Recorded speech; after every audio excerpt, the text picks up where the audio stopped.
Hello and welcome back to Cooking for Two 101. I'm Christy, that's John. Today we're making Instant Pot beef stroganoff. First of all, we're going to start by turning on our Instant Pot, and we want it to be on high. So saute on high and press start. Next, what we're going to do is flavor or season, I guess, the flour, because what we're going to do is coat these yummy chunks of steak. This is beef stew meat. There we go. And I just cut them into similar shapes, so about an inch size. We're going to use a little bit of Johnny's, and this is just a plate full of flour. I didn't measure it, I'll be honest. But we want it to coat all of this meat, and it's about 1.25 pounds of beef. I'm also going to add a little bit of cayenne. I like a little bit of spice to my meat. I like it with a little bit of horseradish, or I like just like that bite. So we're going to put some cayenne in our flour. Next, what we're going to do is add about 2 tablespoons of olive oil to the bottom of this pan, and that's what we're going to sear our meat in. You could use avocado oil or grapeseed oil or whatever you happen to like or have on hand. Next, what we're going to do is sear this meat, and we're going to do it in batches. If you put it in all at once, it's not going to sear. It's going to steam. It's not going to get all the fond that you want on the bottom. It's not going to be right. So trust me, take your time and do it in batches. It takes about 3 minutes a side. So we're going to do 3 minutes on one side, flip it over, 3 minutes on the other side. Then we're going to pull it out and do the rest of the meat. It may take 2 or 3 minutes, 2 or 3 batches, depending on how big your Instant Pot is. I have an 8-quart and how much meat you have. So we're going to pop some of these in.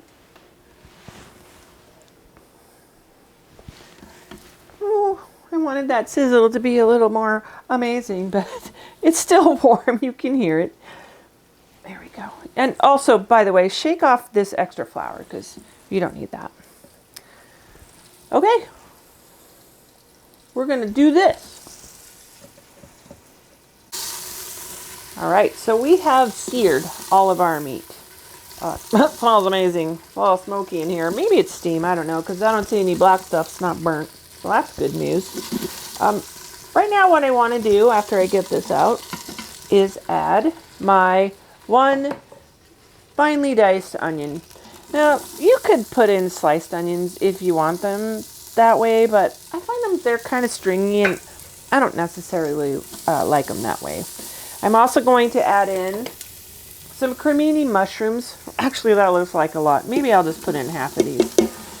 This is about maybe 8 ounces of cremini mushrooms.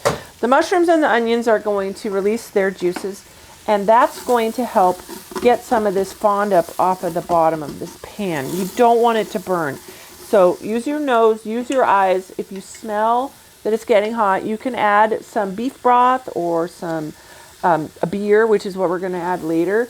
But the juices from these 2 vegetables should clear up any burning situation. Okay, this is going to take about 4 or 5 minutes, and I'll let you know if we had to add any juice.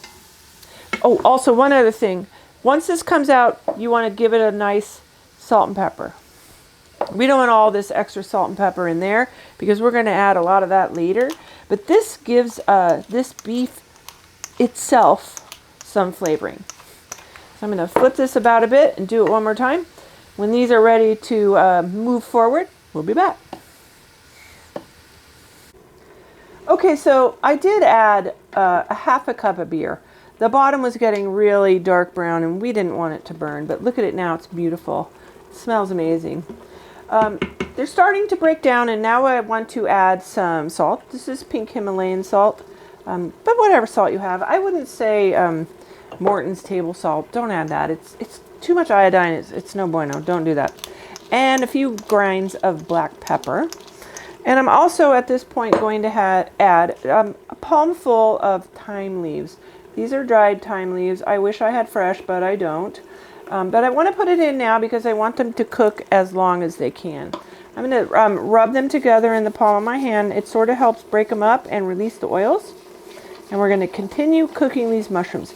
Probably going to take about 4 more minutes. Okay, it's smelling amazing. We got some action. The mushrooms are reducing. That is amazing in there. Nothing is burning. Yay. Now we're going to add 3 minced garlic cloves. These were kind of big, so if you have little ones, do a few more. If you don't like garlic, do a little bit less. We're going to mix them about a bit and let them just warm up. As soon as you can start to smell them, you're done. That's it. That's all you need. Okay, there we go. That was it. Next, we're going to add 2 tablespoons of just all-purpose flour. We're going to sprinkle it over the top of the mushrooms. And what this is going to do is thicken our stew. We're also going to add some sour cream later, but this is really the portion of, not stew, sorry, our sauce, our stroganoff, that's going to make it thick and delicious. But we do need to cook this flour out, otherwise it won't be delicious. Oh, it absorbed all of that liquid almost immediately. That's amazing. Oh, it's perfect. Okay, now we have mushroom sludge. It smells good. Next, we're going to put in our beef. Welcome back to the party, beef. All right, yay. And stir this around a bit. We want some more of that flour to join in on the beef situation because all of it needs to be coated evenly. The next step is to add 3 cups of beef broth. And I'm going to add to this 2 tablespoons of Worcestershire sauce and 2 tablespoons of soy sauce. This is just going to enhance the flavor of the beef. Because when you're using an Instapot, it doesn't take a long time. You need to impart flavor at every step of the way. So this is how we're going to do it. All right, let's see how we're doing. Oh yeah, that looks beautiful. We're already building up a second fond on the bottom. You see that? It's going to be delicious. Okay, sorry, I lifted up the pot. My bad. All right, I'm going to put in the beef broth. So yummy. I'm so excited. And I'm going to scrape all of this new fond off of the bottom. It's going to take me a little bit because there's a lot of it.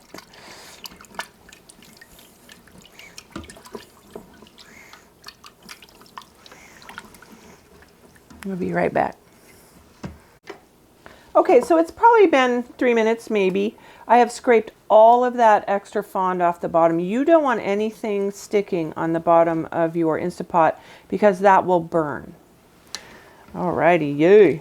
So if you wanted to, you can cook your noodles in this, but we like to do it on the side so we can add noodles later. That way you don't have to eat all of it at once. The noodles suck up all the juice, and the juice is the best part. So right now what we're going to do is cook this on high, pressure cook on high for 12 minutes. Then we're going to do, cancel, pressure cook, 12 minutes. Then we're going to do a slow release for, a natural release for 5 minutes. And then we are going to open it up and add the deliciousness that makes beef stroganoff amazing, sour cream. We'll be back.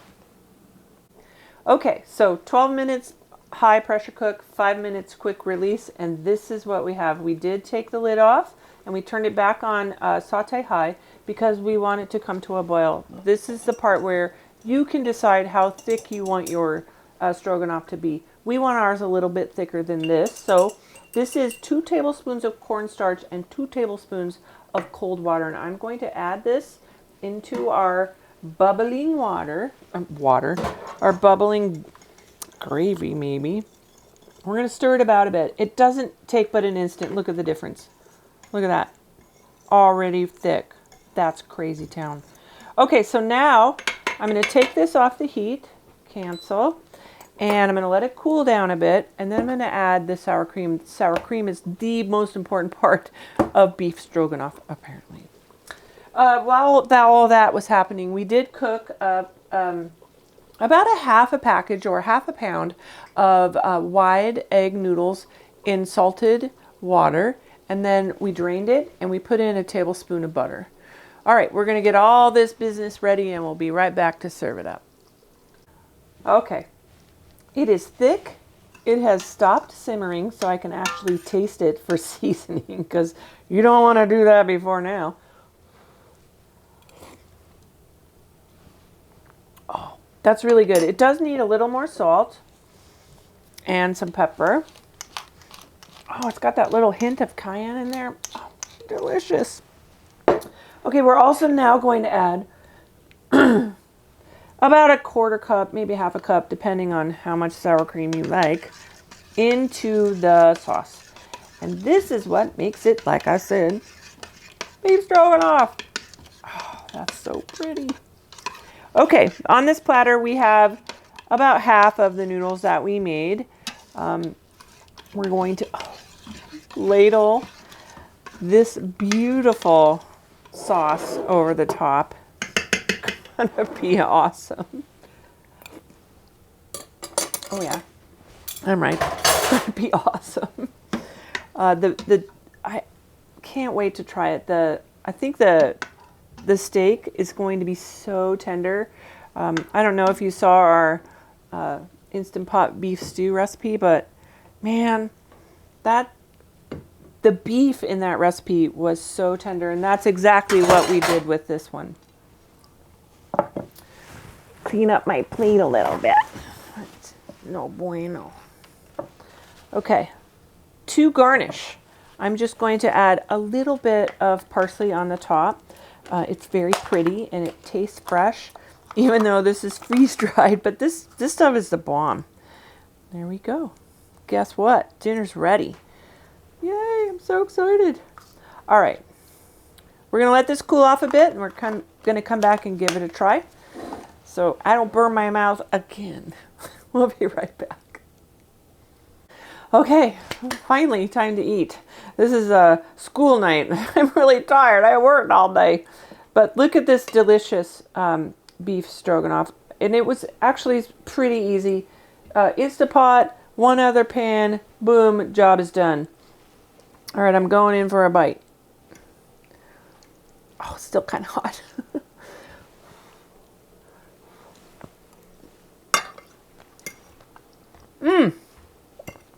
Oh my goodness, this is so delicious. I love that little hint of cayenne in the background. The beef is perfectly tender. I love the little extra freshness of the parsley on top. This is amazing. Yay team. Okay, one other hint or point or whatever. If you like spicy stuff, like we like cayenne, you could also add a little bit of horseradish cream to your sour cream when you put it in. And I don't know about you, but I love roast beef. And horseradish cream, it's an amazing combination. I think it would be really good in here. We didn't do it this time, but maybe we will in the future. Okay, thank you for watching Cooking for Two 101. Don't forget to like, subscribe, and share with your friends, and we'll see you soon.